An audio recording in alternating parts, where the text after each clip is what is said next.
अच्छा viral sensation अच्छा viral sensation अगर कहा जाए तो किसको कहेंगे आप पाकिस्तान के? लड़का लड़की जो भी तीन चार अगर आपको इस तरह सोचना हो कि कौन है ऐसे नॉमिनेशंस बनानी हो कि जी पांच लोग या पांच ऐसे केसेस जो वायरल सेंसेशन हो आपकी नज़र में, वो भेजें स्टार साइन और अपनी पिक्चर के साथ ऐसे ही चेक कर रहे हैं। अच्छा भाई, FIA साइबर क्राइम का बहुत बड़ा एक्शन होने जा रहा है ऑक्टा FX ट्रेडिंग ऐप पे, और बहुत बड़ा एक्शन PTA की तरफ से भी होगा बैन करने के लिए। लेकिन FIA साइबर क्राइम की तरफ से एक्शन हो रहा है। जो लोग इसको इस्तेमाल कर रहे हैं, जो लोग प्रमोट कर रहे हैं किसी भी तरह, और जो कहेगा नहीं यार मैं तो देखे ना लक्स का साबुन जो है मायरा खान प्रमोट करती तो साबुन में कोई मसला, तो हमारा क्या कसूर है। आपने बहुत इस्तेमाल कर रहे हैं, जो लोग प्रमोट कर रहे हैं किसी भी तरह, और जो कहेगा नहीं यार मैं तो देखे ना लक्स का साबुन जो है मायरा खान प्रमोट करती तो साबुन में कोई मसला, तो हमारा क्या कसूर है। आपने बहुत बड़े स्कैम को प्रमोट कर दिया है।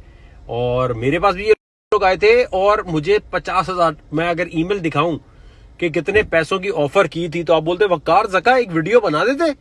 मैंने कहा नहीं जानी, स्कैम होता है। तो ये बहुत बड़ा एक स्कैम है। जिसको जो भी प्रमोट करेगा, कोई यूट्यूबर हो या कोई भी हो, उसके लिए बहुत बड़ा प्रॉब्लम होगा। तो मैं रिक्वेस्ट करूंगा कि अपने आप को बचाएं इससे। FIA साइबर क्राइम पकड़ना शुरू कर रहे हैं उन तमाम लोगों को जो इस पे काम कर रहे हैं, क्योंकि इलीगल ट्रांजैक्शन, ये जो ब्रोकर श्रोकर आपको अप्रोच करते हैं ना, देखें मैं दिखाऊंगा ईमेल की कितनी बड़ी ऑफर थी मुझे, और मैंने कहा नहीं, किसी भी यूट्यूबर किसी भी इंस्टाग्राम वाले को अगर ये ऑफर करने की कोशिश करें, आपने FIA साइबर क्राइम और सिक्योरिटी एक्सचेंज कमीशन वालों को फोन करना है, बोलना भाई ये प्रोडक्ट हम प्रमोट कर लें क्योंकि इसमें लोगों का पैसा लग रहा है। देखो मायरा खान साबुन अगर वो कहती है ना बड़ा अच्छा है और साबुन लेते हैं, तो साबुन में त्वचा स्किन के ऊपर बात हो रही है।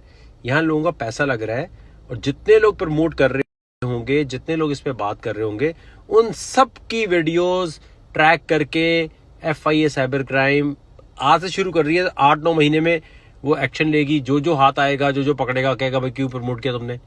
ये वाली बात है कि आप बोले यार वो चरस की कंपनी आई थी कोकेन की, और वो कह रही थी यार प्रमोट कर दो, उन्होंने पैसे दिए, हमने तो सिर्फ ये बोला कि चरस अच्छी है देख लो। वो कहेंगे बेटा चरस इलीगल है ना, ये पूरा इलीगल फिनोमेना है। ये जो ऑक्टा FX का चक्कर है ना, देखें ये आपको बहुत पैसे ऑफर, रेफरल लिंक, ये करेंगे, और इसके ऊपर दुनिया भर में क्रैकडाउन भी हो रहे हैं। मैं रिक्वेस्ट करूंगा कि जितने लोग भी इसमें फंस रहे हैं, आप सिर्फ मुझे छोड़ के ना एक काम करें, security exchange commission of Pakistan, इसका आप कांटेक्ट पे जाके नंबर निकालें और बोलें भाई ये ऑक्टा FX लीगल है इलीगल है। फिर FIA साइबर क्राइम गूगल करें और आप इनसे पूछें और बोले यार वो वकार ज़का या अमजद राशिद कोई इसको प्रमोट कर रहा था, वो आप उनको क्यों नहीं पकड़ रहे। तो वो कहेंगे हम इन सबको पकड़ेंगे जो प्रमोट कर रहे हैं इन्हें, लेकिन अभी नहीं। FIA साइबर क्राइम टाइम लेता है। देखें किसी के बोलने की वजह से अगर किसी ने ऑक्टा FX डाउनलोड किया और उसके ऊपर किसी के पैसे बने नहीं बने, ये जो बैंकों में पाकिस्तान में ट्रांसफर होने का चक्कर है ना, ये सब फेक है। क्योंकि यहाँ पहले वो जाता है किसी बंदे के अकाउंट में और वो मैनुअली ट्रांसफर कर रहा होता है। और सबसे बढ़कर साइप्रस की ये जो कंपनीज हैं, इसको पाकिस्तान में यूट्यूबर्स जो भी प्रमोट कर रहा है, कल को सब फंसेंगे, सब जलील होंगे, और सब जलील होते हुए बड़ी प्रॉब्लम में आएंगे। तो मैं ये बता रहा हूँ कि जितने भी लोग देख रहे हैं, आप लोग एक तो ऑक्टा FX, वन कॉइन, इस तरह की चीज़ों से बचें। और अगर किसी इन्फ्लुएंसर यूट्यूबर को ये अप्रोच करते हैं ना कि यार हमें प्रमोट कर दो, आप बोलोगे मैंने पैसे लिए तो क्या हो गया, वो FIA साइबर क्राइम फिर बताएगा आपको। तो भाई इलीगल चीज़ प्रमोट नहीं करते, अगर आप कर रहे हैं you will get into trouble. Octa FX is 100% scam. यार मुझसे पूछते हैं वकार ज़का इतनी क्रिटिसिज्म तुम फेस कर लेते हो कैसे? क्योंकि मुझे पता होता है कि मेरी रिसर्च इतनी स्ट्रांग है कि लॉन्ग रन में जो क्रिटिसाइज करने वाला है वो बहुत मुंह की खाने वाला है, मुंह के बल गिरेगा। तो इसकी एक एग्जांपल ये बिटकॉइन है आपके सामने। अब चाहे बिटकॉइन यहाँ से गिर जाए, तबाह हो जाए, ख़त्म हो जाए, लेकिन 200 से यहाँ तक का जो सफ़र था 30,000 पे भी अगर कर रहा है ये, तो ये तो JP मॉर्गन टाइप के बैंक भी नहीं समझ सके थे इसे। वॉरेन बफेट नहीं समझ सका था, तो असद उमर और बाकी जितने लोग पाकिस्तान में कह रहे थे बिटकॉइन गलत प्रमोट कर रहा है ये, वो अब मुँह की खा रहे हैं। इसी तरह पूछते हैं जी कि क्रिटिसिज्म हम कैसे नहीं लें। तो देखो, जितनी लड़कियां जितने लड़के सोशल मीडिया पे काम कर रहे हैं, अगर आप पे क्रिटिसिज्म मिलती है तो आपने एक बात याद रखनी है कि ये आपके घर का बिल नहीं भरते। They don't deserve.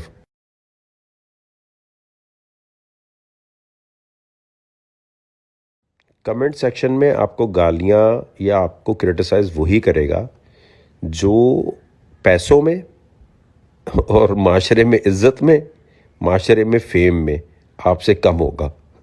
कम से कम पैसे में और आपकी फेम और सक्सेस में या रिकग्निशन में कम होगा। क्योंकि हर इंसान की ख्वाहिश होती है, चाहे वो इंट्रोवर्ट ही क्यों ना हो, कि यार मुझे थोड़ा बहुत तो लोग पहचाने, थोड़ा बहुत तो जाने, मुझे रिकग्निशन तो मिले मेरे काम की। वो जब नहीं मिलती तो जाहिर बात है गुस्सा कहीं ना कहीं निकालते हैं। तो कोई भी अगर आपको गाली दे रहा है या कोई भी उल्टी बात कह रहा है तो उसका एक ही मतलब है कि वो लाइफ में आपसे पीछे है और वो उसको समझ नहीं आ रही कि आप आगे कैसे निकल गए। दूसरी वजह ये होती है कि उसको आपसे बात करनी है तो कन्वर्सेशन लड़कियों के केस में स्टार्ट करने के लिए कोई उल्टी बात लिख देते हैं, चाहे गाली नहीं होती तो प्रोवोक कर रहे होते हैं कि आप बात करें। तो नेगेटिव लोगों के बारे में नहीं ज़्यादा। जैसे मैं कभी भी इस पोजीशन में नहीं हूँ कि एलन मस्क वगैरह को, बिल गेट्स के बारे में कोई क्रिटिसिज्म कर सकूँ, कोई बात कह सकूँ, क्योंकि मैं उनके लेवल पे अभी नहीं पहुँचा।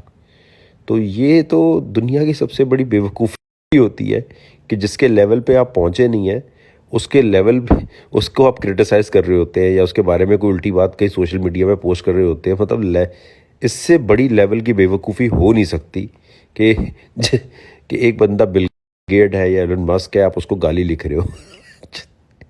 अबे भाई, उस लेवल तक उस लेवल से ऊपर निकल जाओगे तो उसकी हट जाएगी। उसको गाली देने से या उसके बारे में उल्टी बात करने से क्या होगा। तो दुनिया में जहाँ कहीं भी आपको कोई बंदा लगे ना कि आपसे ऊपर है, आपसे के लेवल से ऊपर है, पैसों में, सक्सेस में, इखलाक में या फिर रिलीजियसली किसी भी तरह, उसको उल्टी बात नहीं बोलनी चाहिए कभी। देखें, शादी जो होती है ना, मैं आपको एक चीज़ समझाना चाह रहा हूँ, इसलिए एग्जांपल दे रहा हूँ शादी की। शादी और वन नाइट स्टैंड, ये अब आपकी मर्ज़ी है। वन नाइट स्टैंड जो है वो, या फिर फ्रेंड्स विद बेनिफिट जो है, या ये जितनी भी इस तरह की चीज़ें ना जिसमें आपने सिर्फ सेक्स की या थोड़े दिन की फ्लर्टिंग की, निकल गए। आप ये करना चाहते हैं या आप शादी। अब शादी अगर आप करना चाहते हैं तो एकदम तो नहीं होती। शादी के लिए आप पहले एक दूसरे से मिलते हैं और ज़्यादा बेहतर होता है कि साथ ट्रैवल करें। वो हमारे माशरे में बाज़ लोग कहेंगे नहीं हो सकता, तो आप फिर भी मुलाकातें तो ज़्यादा करेंगे ना। आप साथ कोई मूवी देखने जाएंगे, आप खाना खाएंगे साथ, आप टाइम गुजारेंगे और फिर आप जज करेंगे कि यार हम दोनों को अंदर कोई केमिस्ट्री है भी कि नहीं है। इसी तरह जो ये ट्रेडिंग होती है ना क्रिप्टो की, इसमें दो तरह के लोग हैं। एक होते हैं वन नाइट स्टैंड वाले के बस एक रात में ही आराम आराम से चलते हैं और पहले देख लेते हैं, रिश्ता देख लेते हैं, घर बार देख लेते हैं, और जब आराम से तसल्ली हो जाएगी तो फिर आहिस्ता आहिस्ता मंगनी करते हैं, फिर आहिस्ता आहिस्ता आगे चलते हैं। कि प्रॉब्लम आएगी तो बीच में छोड़ देंगे। तो ये प्रोसेस जो होता है ना, इसे कहते हैं पेपर ट्रेडिंग, जो हम अपने ग्रुप में करवाते हैं कि भाई इन्वेस्टमेंट नहीं करो। और ये मैं पहले दिन से बोल रहा हूँ कि भाई जो सिग्नल, जो चीज़ें दे रहे हैं वो उन लोगों के लिए बाज़ दफ़ा होते हैं जो एक्सपर्ट है। अब मेरे ग्रुप में बहुत सारे ऐसे भी लोग होंगे जो बहुत एक्सपर्ट हैं, पुराने हैं, तो वो कहते हैं ठीक है यार डायरेक्ट सिग्नल बताओ। वो उसका प्रेशर वो तो संभाल सकते हैं कि भाई इसमें नुकसान कैसे संभालना है, रिस्क रिवॉर्ड, स्टॉप लॉस। जो नया बंदा होता है ना वो हीरो बनता है। वकार भाई बता रहे यार ले लेते सिग्नल। अब वकार भाई समझे बाबर आजम है क्रिप्टो करेंसी के। अब बाबर आजम क्रिकेट प्लेयर जो है कितना भी अच्छा हो, एक मैच में सेंचुरी मारी, अगले में आउट हो गया। तो बड़े से बड़ा एक्सपर्ट भी क्रिप्टो। तो ये आपकी नेचर पे है। आप वन नाइट स्टैंड करना चाहते हैं, आप एकदम आफरीदी बन के आके शॉटें मारना चाहते हैं, हो सकता है शॉटें लग जाए, टपाटप छक्के लग जाए, लेकिन ज़्यादा चांसेस क्या है कि आप ज़्यादा दफ़ा ज़ीरो पे आउट होंगे और बार बार आउट होंगे। वन नाइट स्टैंड करें, हर एक का अपना अपना दिल होता है, लेकिन जितने लोग भी वन नाइट स्टैंड करते हैं या इस चक्कर में पड़ते हैं, मज़ा बड़ा आ रहा होता है शुरू में, लेकिन लॉन्ग टर्म में आप अकेले हो जाते हैं। आपको आदत पड़ जाती है मल्टीपल पार्टनर्स की, और एक के साथ मज़ा नहीं आता। और एक एज ऐसी आएगी कि जब आपको मल्टीपल पार्टनर ख़रीदने पड़ेंगे। पैसा होगा, आप ख़रीदते भी रहेंगे, लेकिन फिर भी एक बार आपको एहसास होगा कि यार एक साथ कोई ऐसी भी तो लेटी होनी चाहिए जिससे आप बात कर रहे होते, जिसके साथ आप शेयरिंग कर रहे होते। जैसे आजकल बच्चे ना पैदा करने का बड़ा रिवाज हो गया कि जी बच्चे नहीं होने चाहिए और फिगर ख़राब होता है, ये होता है, वो होता है। ठीक है, लेकिन क्योंकि मैं रिसर्चर हूँ तो मैं ज़रूरी नहीं है कि मैंने शादी की हो या मैंने रिश्ता किया हो या इन चीज़ों को देखा हो। मैं इन चीज़ों को बहुत क्लोजली समझता हूँ, इसलिए अपना ओपिनियन शेयर कर रहा हूँ कि देखिए जो शादी है ना, ये है तो बहुत बड़ा गैम्बल। सट्टा ही है ना कि बंदा कैसा निकलता है, बंदी कैसी निकलती है। रात को जब साथ सोते तो एक दूसरे को टांगे तो नहीं मारते, एक बेड के ऊपर प्रॉब्लम तो नहीं होती। एक कहता है एसी तेज़ चलेगा, एक कहता है नहीं यार एसी आहिस्ता चलेगा। कोई कहता है कि नहीं भाई मुझे तो इस वक्त ये वाला देखनी है चीज़, वो कहता है नहीं भाई मुझे तो इस टाइम नींद नहीं आती। कोई कहती है मैं रात को किताब पढ़ती हूँ, दूसरा कहता है सोने दे भाई, लाइट बंद कर दे।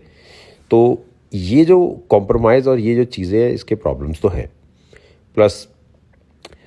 लेकिन ओवरऑल आपको ये सोचना है कि हाँ भाई मैं अगर ज़िंदगी में पैसे कमाना चाहता हूँ क्रिप्टो करेंसी के थ्रू, ट्रेडिंग के थ्रू, तो मेरी नेचर क्या है? क्या मैं वन नाइट स्टैंड वाली पार्टी हूँ या फिर मैं वन नाइट स्टैंड वालों का शायद एक आध बार छक्का लग जाए, जो कहते भी हैं। मैं क्वेश्चन लिखता हूँ कि ये क्वेश्चन है, कहते हैं ये तो यार वकार भाई ने सिग्नल दिया, सिग्नल बना के लगाते हैं, लग भी जाता है बाज़ दफ़ा, तो कहते हैं यार ये तो बड़ा ज़बरदस्त हो गया। मैं खुद कह रहा हूँ भाई आपका नसीब है, मैंने कोई कमाल नहीं किया, ये आप लकी हैं कि आपका ये चल गया सब कुछ। पेपर ट्रेडिंग आपने नहीं की, आप फंसेंगे। क्रिप्टो लॉन्ग टर्म शादी है और एक स्टेबल शादी चलाने के लिए सब्र से काम लेना है। सब्र नहीं करेंगे आपके पैसों की कब्र खुद जाएगी। तो मैं फिर बता रहा हूँ, ये जो बिकम सपोर्टर वाला पोर्शन बनाया हुआ है, इस पर क्लिक करके आराम से पैसे लगाए बगैर 4-5 महीने लगाएं। जब जब फारिग हों, जब सोशल मीडिया देखते हैं, उससे बेहतर है नेटफ्लिक्स देखते हैं, उससे बेहतर है कि आप मेरा ग्रुप में मेरा वाला कंटेंट देखें, उससे आपको बहुत फ़ायदा होगा। लेकिन पैसे नहीं लगाने आपने 4-5 महीने तक। पेपर ट्रेडिंग करनी है। पेपर का मतलब होता है इमेजिनरी, सोच रहे कि मैं ये इन्वेस्ट करता तो क्या होता और ये क्यों कर रहा हूँ मैं इन्वेस्ट।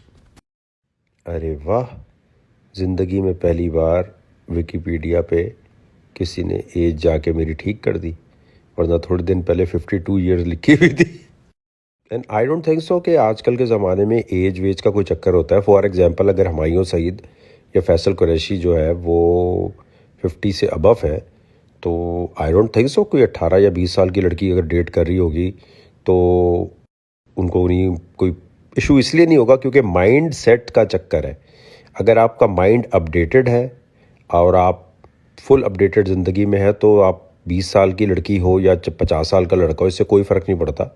या लड़की 40 साल की हो और लड़का 20 साल का हो, इससे भी कोई फ़र्क नहीं पड़ता।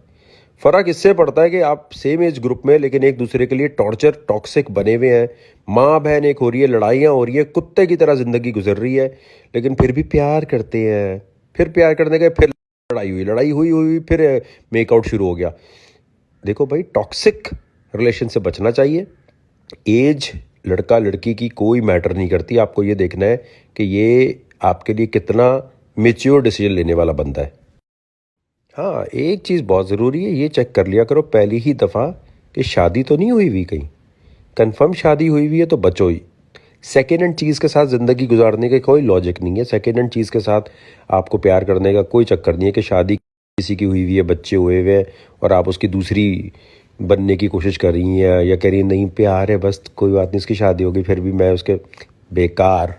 ये सबसे फजूल लड़कियां होती हैं जो एक शादीशुदा मर्द को जो है ना अपना आइडियल बना लेती हैं। वो मर्द तो कमीना है, तुम क्यों पीछे पड़ गई हो? छोड़ो इतने सारे लड़कों, मतलब दुनिया में एक ही लड़का है, नहीं वही चाहिए।